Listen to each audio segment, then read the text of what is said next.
قال اللہ تعالیٰ یسقون من رحیق المختوم الرحیق المختوم رابطہ عالم اسلامی مکہ مکرمہ کے زیر اہتمام منعقدہ سیرت نگاری کے عالمی مقابلہ میں اول آنے والی عربی کتاب کا اردو ترجمہ و تصنیف مولانا صفی الرحمن مبارک پوری۔ غزوات پر ایک نظر۔ نبی صلی اللہ علیہ وآلہ وسلم کے غزوات، سرایا اور فوجی مہمات پر ایک نظر ڈالنے کے بعد کوئی بھی شخص جو جنگ کے ماحول اور پس منظر اور پیش منظر اور آثار و نتائج کا علم رکھتا ہو، یہ اعتراف کیے بغیر نہیں رہ سکتا کہ نبی صلی اللہ علیہ وآلہ وسلم دنیا کے سب سے بڑے اور باکمال فوجی کمانڈر تھے۔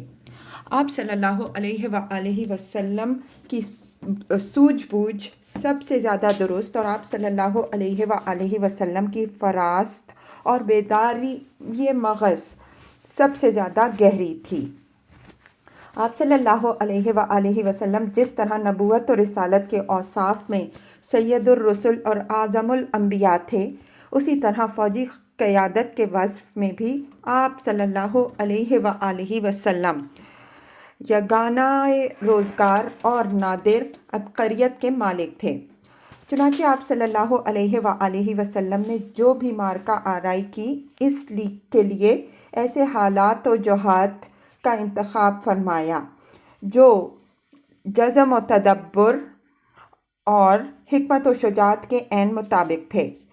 کسی معرکے میں حکمت عملی، لشکر کی ترتیب اور حساس مراکز پر اس کی تعیناتی، موزوں ترین مقام میں جنگ کے انتخاب اور جنگی پلاننگ وغیرہ میں آپ صلی اللہ علیہ وآلہ وسلم سے کبھی کوئی چوک نہیں ہوئی، اور اسی لیے اس بنیاد پر آپ صلی اللہ علیہ وآلہ وسلم کو کبھی کوئی ذکر نہیں اٹھانی پڑی، بلکہ ان تمام جنگی معاملات و مسائل کے سلسلے میں آپ صلی اللہ علیہ وآلہ وسلم نے اپنے عملی اقدامات سے ثابت کر دیا کہ دنیا بڑے بڑے کمانڈروں کے تعلق سے جس طرح کی قیادت کا علم رکھتی ہے، آپ صلی اللہ علیہ وآلہ وسلم اس سے بہت کچھ مختلف ایک نرالی ہی قسم کے کمانڈرانہ صلاحیت کے مالک تھے، جس کے ساتھ شکست کا کوئی سوال ہی نہ تھا۔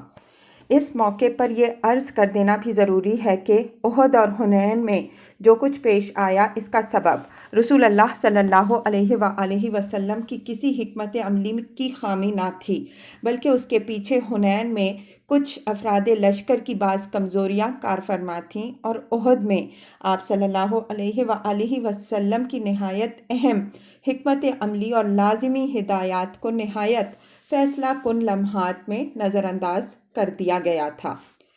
پھر ان دونوں غزوات میں جب مسلمانوں کو ذکر اٹھانے کی نوبت آئی تو آپ صلی اللہ علیہ وسلم نے جس عبقریت کا مظاہرہ فرمایا، وہ اپنی مثال آپ تھی۔ آپ صلی اللہ علیہ وآلہ وسلم دشمن کے مد مقابل ڈٹے رہے اور اپنی نادرہ روزگار حکمت عملی سے اسے یا تو اس کے مقصد میں ناکام بنا دیا جیسا کہ احد میں ہوا، یا جنگ کا پانسا اس طرح پلٹ دیا کہ مسلمانوں کی شکست فتح میں تبدیل ہو گئی جیسا کہ حنین میں ہوا۔ حالانکہ احد جیسی خطرناک صورتحال اور حنین جیسی بے لگام بھگدڑ سپہ سالاروں کی قوت فیصلہ سلب کر لیتی ہے اور ان کے اعصاب پر اتنا بدترین اثر ڈالتی ہے کہ انہیں اپنے بچاؤ کے علاوہ اور کوئی فکر نہیں رہ جاتی۔ یہ گفتگو تو ان غزوات کے خالص فوجی اور جنگی پہلو سے تھی، باقی رہے دوسرے گوشے تو وہ بھی بے حد اہم ہیں۔ آپ صلی اللہ علیہ وآلہ وسلم نے ان غزوات کے ذریعے امن و امان قائم کیا، فتنے کی آگ بجھائی اور اسلام و بت پرستی کی کشمکش میں دشمن کی شوکت توڑ کر رکھ دی اور انہیں اسلامی دعوت و تبلیغ کی راہ آزاد چھوڑنے اور مصالحت کرنے پر مجبور کر دیا۔ اسی طرح آپ صلی اللہ علیہ وآلہ وسلم نے ان جنگوں کی بدولت یہ بھی معلوم کر لیا کہ آپ صلی اللہ علیہ وآلہ وسلم کا ساتھ دینے والوں میں کون سے لوگ مخلص ہیں اور کون سے منافق، جو نہاں خانہ دل میں غدر و خیانت کے جذبات چھپائے ہوئے ہیں۔ پھر آپ صلی اللہ علیہ وآلہ وسلم نے محاذ آرائی کے عملی نمونوں کے ذریعے مسلمان کمانڈروں کی ایک زبردست جماعت بھی تیار کر دی، جنہوں نے آپ صلی اللہ علیہ وآلہ وسلم کے بعد عراق و شام کے میدانوں میں فارس و روم سے ٹکر لی اور جنگی پلاننگ اور تکنیک میں ان کے بڑے بڑے کمانڈروں کو مات دے کر انہیں ان کے مکانات و سرزمین سے، اموال و باغات سے، چشموں اور کھیتوں سے، آرام دہ اور باعزت مقام سے اور مزیدار نعمتوں سے نکال باہر کیا۔ اسی طرح رسول اللہ صلی اللہ علیہ وآلہ وسلم نے ان غزوات کی بدولت مسلمانوں کے لیے رہائش، کھیتی، پیشے اور کام کا انتظام فرمایا، بے خانماں اور محتاج پناہ گزینوں کے مسائل حل فرمائے، ہتھیار، گھوڑے، ساز و سامان اور اخراجات جنگ مہیا کیے، اور یہ سب کچھ اللہ کے بندوں پر ذرہ برابر ظلم و زیادتی اور جور و جفا کیے بغیر حاصل کیا۔ آپ صلی اللہ علیہ وآلہ وسلم نے ان اسباب و وجوہ اور اغراض و مقاصد کو بھی تبدیل کر ڈالا جن کے لیے دور جاہلیت میں جنگ کے شعلے بھڑکا کرتے تھے۔ یعنی دور جاہلیت میں جنگ نام تھی لوٹ مار اور قتل و غارت گری کا، ظلم و زیادتی اور انتقام و تشدد کا، کمزوروں کو کچلنے، آبادیاں ویران کرنے اور عمارتیں ڈھانے کا، عورتوں کی بے حرمتی کرنے اور بوڑھوں، بچوں اور بچیوں کے ساتھ سنگ دلی سے پیش آنے کا، کھیتی باڑی اور جانوروں کو ہلاک کرنے اور زمین میں تباہی و فساد مچانے کا۔ مگر اسلام نے اس جنگ کی روح بدل کر کے اسے ایک مقصد جہاد میں تبدیل کر دیا، جسے نہایت موزوں اور معقول اسباب کے تحت شروع کیا جاتا ہے اور اس کے ذریعے ایسے شریفانہ مقاصد اور بلند پایہ اغراض حاصل کیے جاتے ہیں جنہیں ہر زمانہ اور ہر ملک میں انسانی معاشرہ کے لیے باعث اعزاز تسلیم کیا گیا ہے، کیونکہ اب جنگ کا مفہوم یہ ہو گیا تھا کہ انسان کو قہر و ظلم کے نظام سے نکال کر عدل و انصاف کے نظام میں لانے کی مسلح جد و جہد کی جائے، یعنی ایک ایسے نظام کو جس میں طاقتور کمزور کو کھا رہا ہو، الٹ کر ایک ایسا نظام قائم کیا جائے جس میں طاقتور کمزور ہو جائے جب تک کہ اس سے کمزور کا حق نہ لے لیا جائے۔ اسی طرح اب جنگ کا معنی یہ ہو گیا تھا کہ ان کمزور مردوں، عورتوں اور بچوں کو نجات دلائی جائے جو دعائیں کرتے رہتے ہیں کہ اے ہمارے پروردگار، ہمیں اس بستی سے نکال جس کے باشندے ظالم ہیں، اور ہمارے لیے اپنے پاس سے ولی بنا اور اپنے پاس سے مددگار بنا۔ نیز اس جنگ کا معنی یہ ہو گیا کہ اللہ کی زمین کو غدر و خیانت، ظلم و ستم اور بدی و گناہ سے پاک کر کے اس کی جگہ امن و امان، رافت و رحمت، حقوق رسانی اور مروت و انسانیت کا نظم بحال کیا جائے۔ رسول اللہ صلی اللہ علیہ وآلہ وسلم نے جنگ کے لیے شریفانہ ضوابط بھی مقرر فرمائے اور اپنے فوجیوں اور کمانڈروں پر ان کی پابندی لازمی قرار دیتے ہوئے کسی حال میں ان سے باہر جانے کی اجازت نہ دی۔ حضرت سلیمان بن بریدہ رضی اللہ عنہ کا بیان ہے کہ رسول اللہ صلی اللہ علیہ وآلہ وسلم جب کسی شخص کو کسی لشکر یا سریہ کا امیر مقرر فرماتے تو اسے خاص اس کے اپنے نفس کے بارے میں اللہ عز و جل کے تقویٰ کی اور اس کے مسلمان ساتھیوں کے بارے میں خیر کی وصیت فرماتے۔ پھر فرماتے، اللہ کے نام سے اللہ کی راہ میں غزوہ کرو، جس نے اللہ کے ساتھ کفر کیا ان سے لڑائی کرو، غزوہ کرو، خیانت نہ کرو، بد عہدی نہ کرو، ناک کان وغیرہ نہ کاٹو، کسی بچے کو قتل نہ کرو۔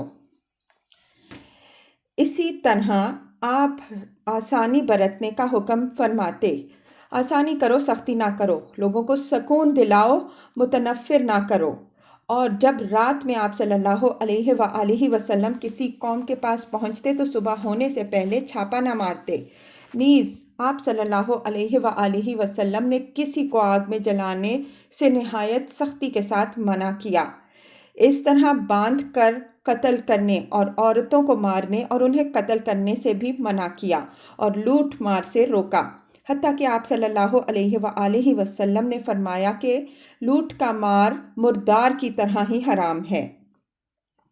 اسی طرح آپ صلی اللہ علیہ وآلہ وسلم نے کھیتی باڑی تباہ کرنے، جانور ہلاک کرنے اور درخت کاٹنے سے منع فرمایا، سوائے اس صورت کے کہ اس کی سخت ضرورت آن پڑے اور درخت کاٹے بغیر کوئی چارہ کار نہ ہو۔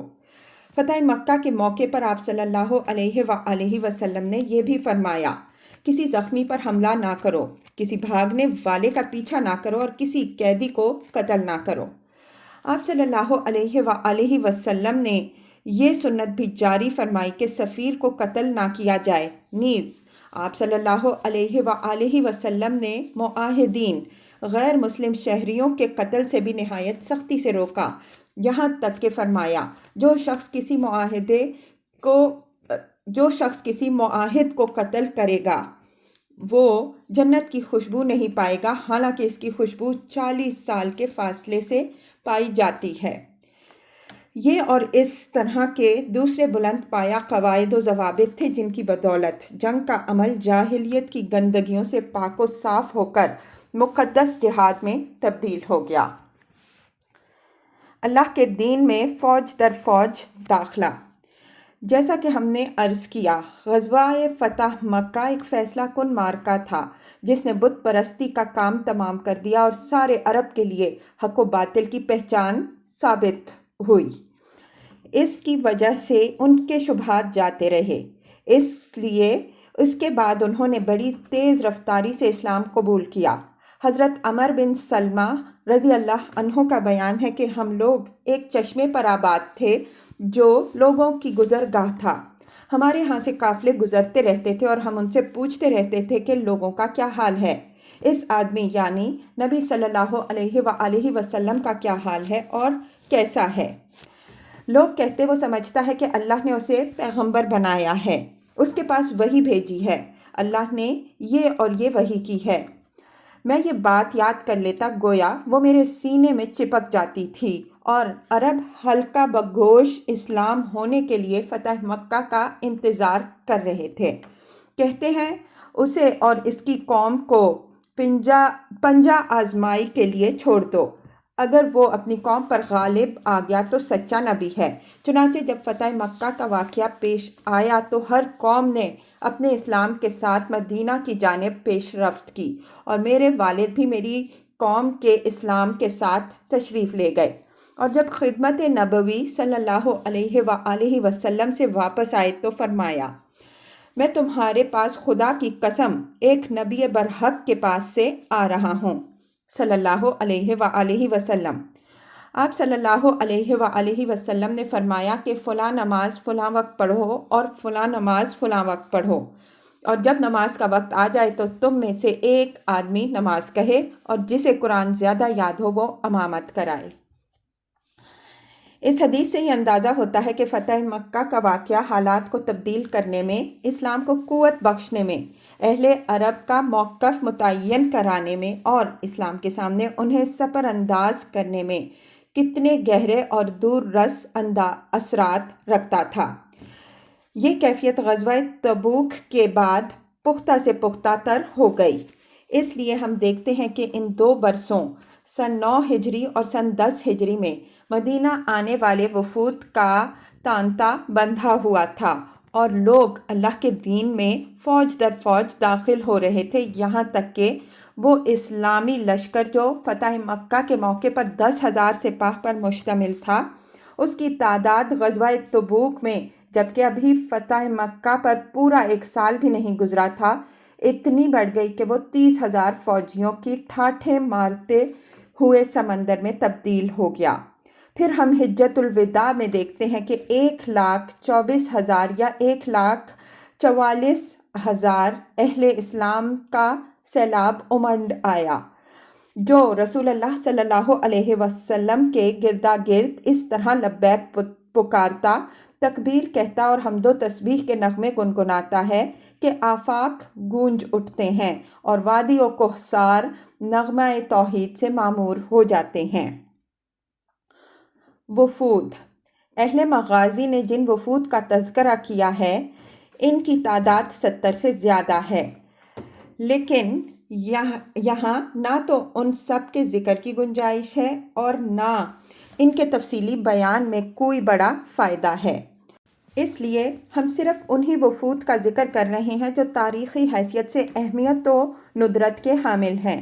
قارئین کرام کو یہ بات ملحوظ رکھنی چاہیے کہ اگرچہ عام قبائل کے وفود فتح مکہ کے بعد خدمت نبوی صلی اللہ علیہ وآلہ وسلم میں حاضر ہونا شروع ہوئے تھے، لیکن بعض قبائل ایسے بھی تھے جن کے وفود فتح مکہ سے پہلے ہی مدینہ آ چکے تھے۔ یہاں ہم ان کا ذکر بھی کر رہے ہیں۔ نمبر 1، وفد عبد القیس۔ اس قبیلے کا وفد 2 بار خدمت نبوی صلی اللہ علیہ وآلہ وسلم میں حاضر ہوا تھا، پہلی بار سن 5 ہجری میں یا اس سے بھی پہلے، اور دوسری بار عام الوفود سن 9 ہجری میں۔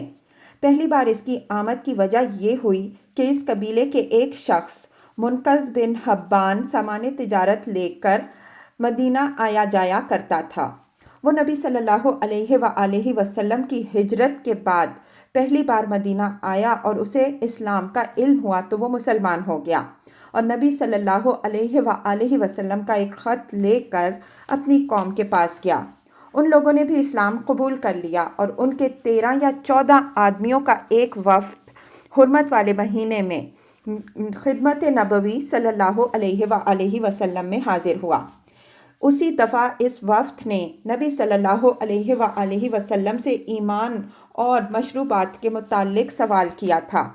اس وفد کا سربراہ الاشج العصری تھا، جس کے بارے میں رسول اللہ صلی اللہ علیہ وآلہ وسلم نے فرمایا تھا کہ تم میں 2 ایسی خصلتیں ہیں جنہیں اللہ پسند کرتا ہے۔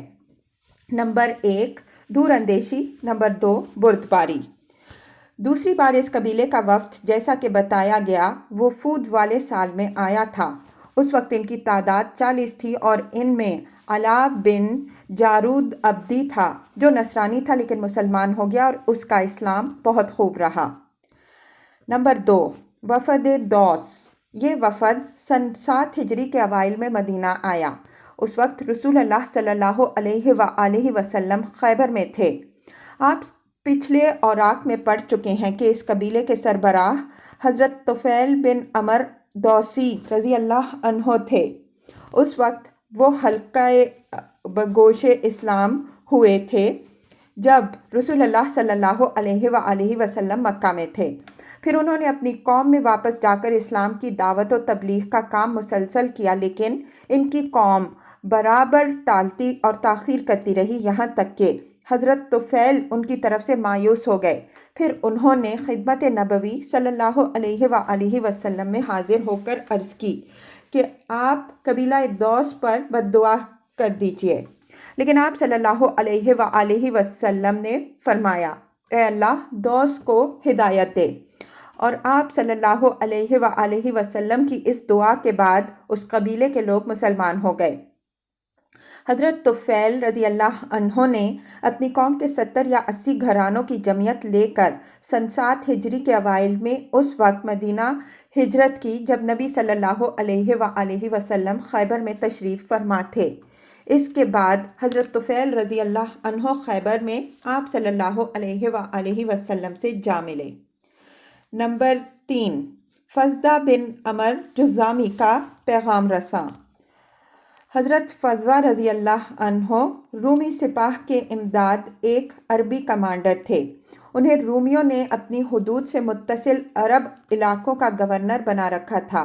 ان کا مرکز معان یعنی جنوبی اردن تھا اور عملداری گرد و پیش کے علاقے میں تھی۔ انہوں نے جنگ موتا سن 8 ہجری میں مسلمانوں کی مارکہ آرائی، شجاعت اور جنگی پختگی دیکھ کر اسلام قبول کر لیا اور ایک قاصد بھیج کر رسول اللہ صلی اللہ علیہ وآلہ وسلم کو اپنے مسلمان ہونے کی اطلاع دی۔ تحفے میں ایک سفید خچر بھی بھجوا دیا۔ رومیوں کو ان کے مسلمان ہونے کا علم ہوا تو انہوں نے پہلے تو انہیں گرفتار کر کے قید میں ڈالا، پھر اختیار دیا کہ یا تو مرتد ہو جائیں یا موت کے لیے تیار رہیں۔ انہوں نے ارتداد پر موت کو ترجیح دی، چنانچہ انہیں فلسطین میں